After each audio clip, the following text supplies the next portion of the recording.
legit na to. RSG on the play, Omega on the swing back. Okay, sundan natin yung original na bans, I believe. Thing I'm gonna be looking at here is if mababano ulit yung Beatrix dito sa first phase again. As far as I know, Beatrix might be an automatic ban here, so you don't need to ban it, and at the same time, di natin siya makikita ma-pick. So that might be the adjustment here for Smart Omega sa pag-ban ng Beatrix, and the other bans might be the same. Tingnan natin what the teams agreed on. Yep. Again, meron talaga something yung sniper ni Beatrix. So, today, not gonna play at all. We're following suit, okay? Instead of the Kufra, naging glue ban muna. So, ito yung tama. And then Esmeralda, taken out of red side. Sobrang lakas na Esmeralda. I believe Esmeralda solid even first pick blue. Parang ganun siya kalakas mga gulang right now. Yeah, there's not a lot of heroes that can stop the warpath of Esmeralda.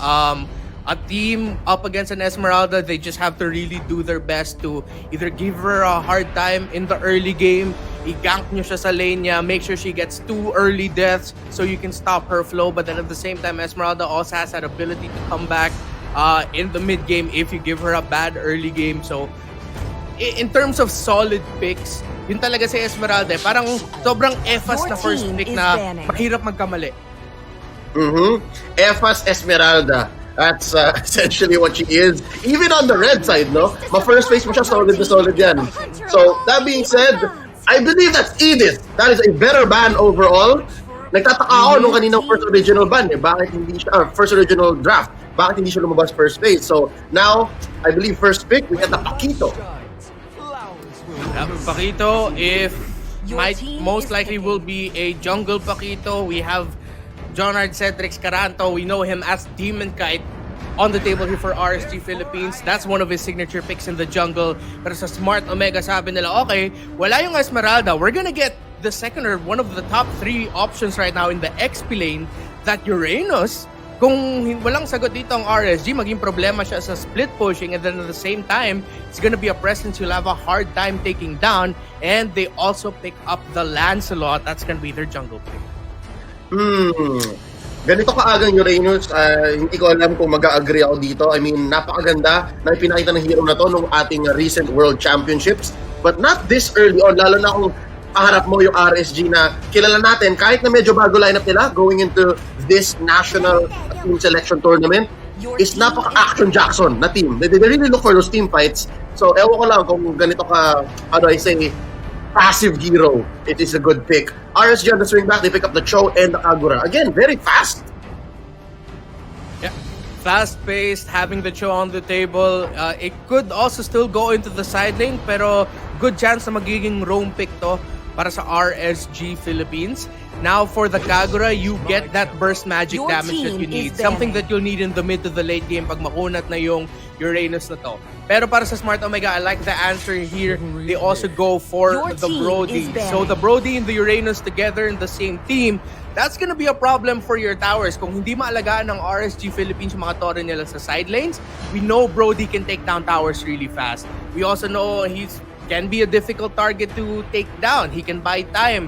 Pag mag-gank siya habang nagsisplit push, a good timing with the second skill, getting that stun while at the same time kiting your targets. It's a good solid pick here for Smart Omega. Yep, okay na okay si Brody kahit katapat niya minsan yung mga pinakamalalakas na assassin. So, kahit pasukin man siya ng Cho or ng Paquito, may chance kang mag-survive. Going to the second phase, they take out the Clint, and then they also go ahead and take out the Eve. Yan, gustong-gusto ko yung Eve ban this time around. Wala pang solid mid lane ang Smart Omega. Pero, I don't know. Remember, nakita na tayo ng mid Brody dati. So who's to say na baka hindi to i-pick up ni Cap. Eto Max, ika-idik. Oh, posible yan. At the same time, kailangan din ng if I'm not mistaken, more magic damage para sa side ng Smart Omega. So RSG Philippines, tinatanggal lang nila yung mga top options na pwede piliin dito ni Itomax. So there's a good chance Itomax might end up playing the Farsa. Again, it's still an option, but it's gonna be so hard. You're up against Paquito and a Cho already. Lilia is still in the table kung trip nila gamitin yun as a support pick in the mid lane. Lilia, very, very open. You're right. Although, ang pinag-usapan nandito again, Smart Omega, no? Sila ang pinaka-recently nalala kong gumamit, nag-iisang gumamit at nanalo sa mid Phobius. And Phobius is still open.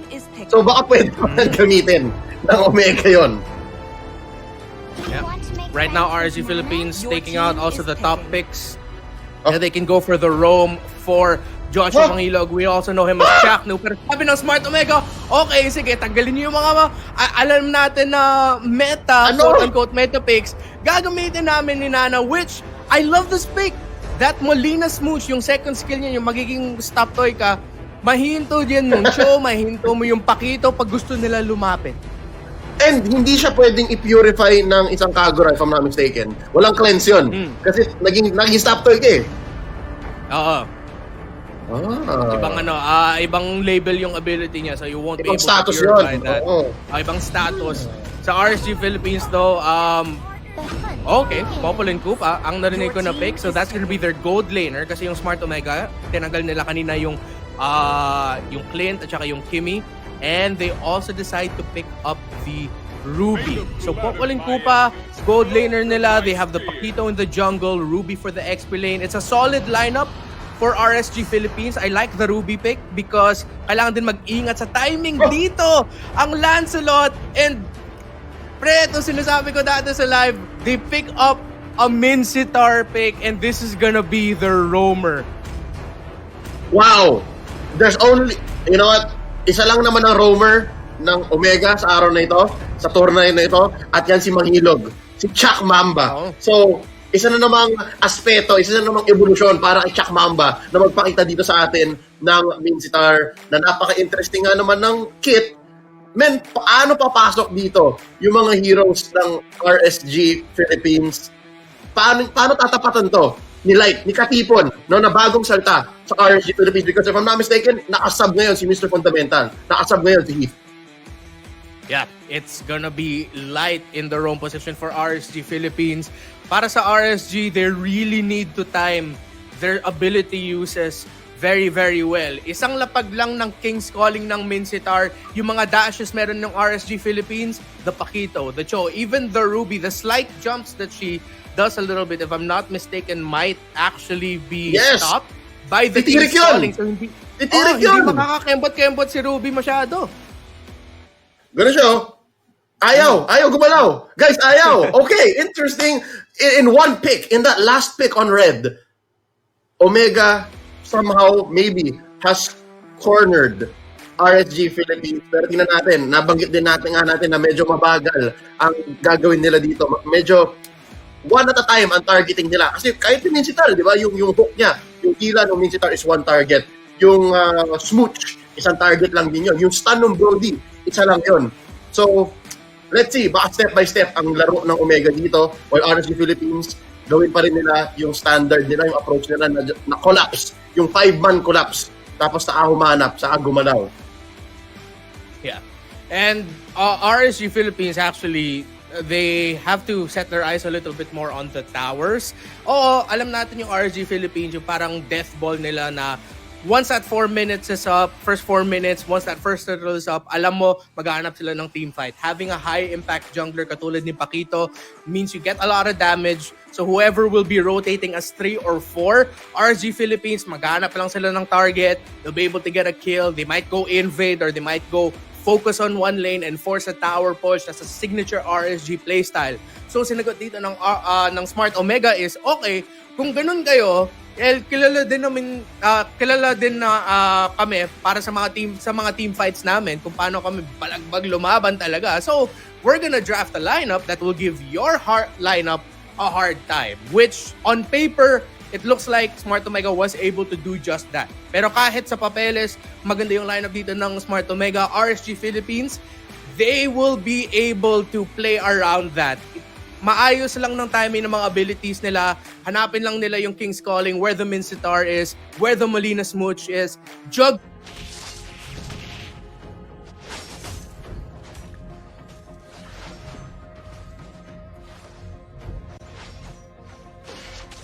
Omega Esports.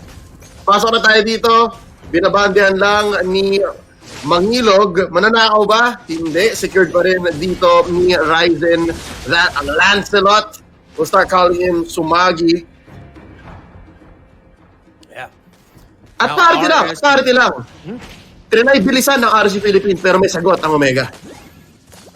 Good defense there by Omega Esports. So, dahan-dahan lang ang laro makita natin. They're gonna be farming up. Pero Light and Aqua, ginagawa lahat nila kayang gawin para mahinto dito si Ryzen or at least magbigay ng info kung saan ang Lancelot. Oh, Aqua, binibigyan ng konti dito si Eto Max. Oh, uwi muna. So, medyo maganda ang palitan dito, RSG Philippines. Nanalo sila sa exchange doon. Ngayon, si Kenji, Villa, siya pala ang gagamit ng Ruby. So, Ruby facing off against the Uranus. Okay pa, kilala ni Villa itong hero na to. Specialty niya yata to. Familiar na siya dyan. So, for Kenji there, he really just needs to time it really well, hold down the XP lane really well. Renjo, papahirapan niya dito si Kenji, but at some point, RSG Philippines will have to help Kenji out, force out Renjo, or kung hindi dun sila magagank, they're gonna be focusing on outplay dun the Brody. Kailangan mo din pahirapan ng Brody na yan and not give it an easy time with the farming. Aqua, grabe yung Mangilog, knocked up here by Katipon. Confirmed fast blood drawn here. Napunta kay Aqua.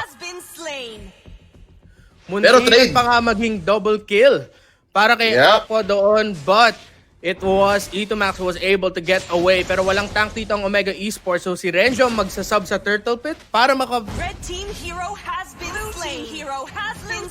Circle take by RSG Philippines. Pero top lane, may bawi naman sila. Napabagsak nila si Manhaog, aka Yaknu the Kingslayer. So medyo mahirapan si Kingslayer dito. I think there is a small advantage for the Brody sa simula. Agree ka ba doon, Renmar? It's a pretty even trade. 1-1 pareha sila sa lane ngayon. And in terms of the minion waves, they're both handling it really well. Pero two-man rotation topside for both teams. Kung merong mananalo dito sa trade, well, they might just end up winning the lane. Oh, Katipon finds one! Way of the Dragon! Papabagsakin naman dito si Mincitar. Si Mangilog, mabubuhay pa! Agatin! Nabuhay pa! Nabuhay pa si Mangilog! Hinahanap ni Light. Oh, nahanap din. Light finishes the job. And there you have it. Kakasabi ko lang, this is a good chance here for Yaknu to get a good lead in the gold lane. But outplayed, was able to keep himself at a good health. Sakripisyo yun ni Yaknu. So right now, it's actually more even. And because Ryzen, naramdaman din ni Yaknu baka may magro-rotate na Lancelot sa akin dito, he backed off a little bit. So dead even again in the gold lane. But Yaknu having an assist and more assists for RSG, it's gonna be a slight gold lead para sa kanila. Si outplayed dito, trivia lang, ay last niya ay Villa din. So, hindi ko alam kung magkamag-anak sila ni Kenji ng RSG Philippines. Pero lalaman natin yan mamaya, tanungin natin. In the jungle, bibisitahin ni Renzio. Makikita siya dito ni Kenji. Ihilahin niya ba? Hindi, hahayaan lang. Again, it's so hard to catch a Uranus like this. Pero nakakawa niya orange. That's good. Small win for Omega there. Yeah, and Omega, nagaanap, susubukan nila gumantay dun sa top lane. Pero si Chuck na mahatak lang niya si Koopa. So, I like we're seeing a lot of patience from both of these two teams. Pero kailangan na bumalik ni Kenji sa bottom lane kasi baka mahirapan siya mag-clear ng minion wave doon. And that's gonna be a bit of gold for Renjo from the energy shields. 15 seconds about left on the shielding. And now top lane, papahirapan nila si Light. Ryzen papasok dito, threatening the kill onto Aqua. Bibitawan lang muna yung Kagura. Napakadaming pressure sa gold lane ng RSG Philippines. Pero dahil sa top side rotation na yun, second turtle mapupunta ulit sa RSG. Demon Kite picking up another one, and Omega Esports, and both teams actually, they need to find a way to stop the momentum of either their junglers or their late game carries. Because right now, yung mga napipick off lang, it's, yeah, you have the supports, then at the same time, one kill their trade para sa gold laners, they're gonna need to find a high impact kill right away. If not, yung game-changing moment makita natin sa isang malaking team fight. And pag sinabi nating team fight, RSG Philippines, sila yung may firepower. Pero Omega yung may stopping power. Ang dami nilang CC. Tapos kung gusto nila i-focus fire isa, kayang-kaya. So napaka-interesting na yung dynamic dito, ladies and gentlemen. Naghahanapan sila ng pwedeng pick off. pero isa lang talaga yung pwedeng manalo eh. Pagandahan na lang ng trades. So now Light, naghahanap, can you find Chaknu? Alam nilang nandito pa si Outplayed. May na-push na lane, and that's bottom lane. Interesting, no? Talagang pinag-initan dun sa bottom lane ni Demon Kite, yung Torre ni Renzio. Yeah, and they needed to do that considering that was Uranus, and that's one of the points na na-mention ko kanina. Kenji, kailangan din yun ng tulong dun sa lane na yun. So they were able to focus that down, and that's gonna be more room para kay Kenji, para makaikot sa mapa, para makatulong sa team fights. Makaka-set up din siya. He is playing a Ruby, so he'll be able to go around more, but it looks like Kenji, alam niya, gusto din mag-cut ni Renjo, so pareha sila nagka-cut wave. Oo. Katathon na yan. One wave each. Mid lane daw, 3 ang miyembro ng Omega Esports dito. And pumoposisyon lang sila. I think they're buying time dito sa top lane para maka-turtle, makabawi. Renzio, papaulanan dito ni Kenji at ni Demon Kite. Habulan, flicker in! With the ult offended, going in for the kill. Nakaisa doon, si Caranto. Oh, at ngayon nakikita ng Omega Esports ang problema nila sa mapa. Meron silang turtle na mag-spawn, pero dun sa bottom lane din, mag-split push dun si Ruby. So, how are they gonna manage the map? They have a minion wave to worry about, pero Omega Esports sabi nila, sige, sa turtle na lang kami. Turtle now, this is 50-50 actually. Maganda po siya na parehong team. Papasok sila ngayon dito, papasabugan. Makuha ang Turtle na Omega Esports. Pero babagsak muna dito si Mangilog. Light traded out, Katipon falls. Eto, papasabugan, meron ba siya passive? I think he does. Nana, 1-for-1 trade so far. Nakabawi doon ang Omega Esports. Yep, at nakuha nila yung turtle going onto the hands of Itomax. Pero kung Omega Esports ka, masaya ka na hindi nakuha ng RSG Philippines yung turtle. That makes 2 turtles for RSG, 1 for Omega Esports. That'll keep the gold a little bit closer. Tinitignan din ng Omega Esports yung gold lead dito ng RSG Philippines, and now they're trying to eye on taking down that gold lane turret afterwards. Maganda yung teamfight na nangyari para sa 2 teams. Wala masyadong nawala na miyembro for either side. Omega Esports, they're really happy with that small win. Yep. Again, behind sila eh. So humahabol sila sa lagay na to. Eto, Max, makakapakita ng traps ni Chaknu. Bumabande na, makakagat siya dito. Pushing back. For the memory, babagsak si Light. Katipon falls. There's the Phantom Execution. Ryzen, makasabay ba siya? Hindi. Papabagsakin, traded out by the Kingslayer. Papasok ko yun si Caranto sa may likod. Outplayed, bursted down, buhay na buhay pa. Flicker in already. Aqua, helping Demon Kite get another one. Di siya na-double. Eto, Max, buhay pa. And will not even trigger the passive. Pero mapapush ang top lane. Ito yung sinasabi natin sa lineup ng RSG Philippines. Yes, on paper, maganda yung lineup ng Omega Esports. Kontrahin ang teamfight capabilities ng RSG. Pero good timing with individual abilities. Kung magawain ng RSG Philippines, they'll be able to win fights. One key thing, Ryzen, nag-Phantom Execution para hanapin si Iaknu to take him down. Pero naka-timing si Iaknu ng second skill knock-up. That shield the Popol and Koopa gets. That moment of the knock-up onto Ryzen gave RSG Philippines time to deal the damage at para tanggalin ang jungler ng Omega Esports, and then RSG Philippines, hinabol na lang nila ang mga miyembro ng Omega Esports na naiwan doon. Yep, yun yung sinasabi natin sa lineup ng Omega Esports ngayon. Napakaganda ng focus fire nila. Napakaganda ng specific target acquisition. Pero konti lang yung damage source. Pero speaking of pag gusto nila, nakukuha nila. Ayan no, nakita nila si Kenji. Dinala nila dun sa may bush. Tas wala, pick off, easy, free. 1 kill for Omega Esports. Pero mahabol pa rin sila. They are behind 2K. Omega Esports, they have a good chance of winning this Lord fight if they decide to force it. Pero pumasok ang RSG! Oh, Mangilog! Force with the flicker. Naghahanap siya dito ng pull. Eto, Max, already flame shot. Pinapalayo. Hindi ito magandang laban. Hindi magandang posisyon ng Omega Esports dito. Ang call nila, sige, Kuya Renzio, Kadwa, mag-push ka muna dyan sa baba. Kailangan natin ng posisyon sa mapa. Magandang call yun galing kay Aqua at Iaknu. Great positioning by them in that middle shrub. Kasi alam nila meron mga miyembro ng Omega Esports na dadaan dun sa maliit na eskinita na yan papuntang mid lane. They were able to burst down Chaknu, and because of that, Omega Esports couldn't find good positioning. Pero Omega Esports, they're back to contest this Lord. Yup, 4 men here. Pero si Renzio, hindi niya kinaya. Kulang siya ng farm. Kulang pa siya ng items. Demon Kite gets a free kill, and now a Lord at a third of its health. Walang contest mula sa Omega Esports. May enhance ang minions. ng RSG Philippines and slowly baka may mapush silang isang tier 2. Not the inhibitor. For sure, hindi naman babagsak ang inhibitor, pero tier 2 may babagsak yan. Ito ang problema ngayon para sa Omega Esports dahil hindi nga nila nahinto ang momentum ni Demon kahit sobrang sakit na ng damage niya. Pero ang sakit din ng damage ni Ryzen! Naulit na naman! Naulit na naman yung pagpasok ni Ryzen at ang perfect na response mula sa RSG Philippines. Ang hirap maging Lancelot ngayon.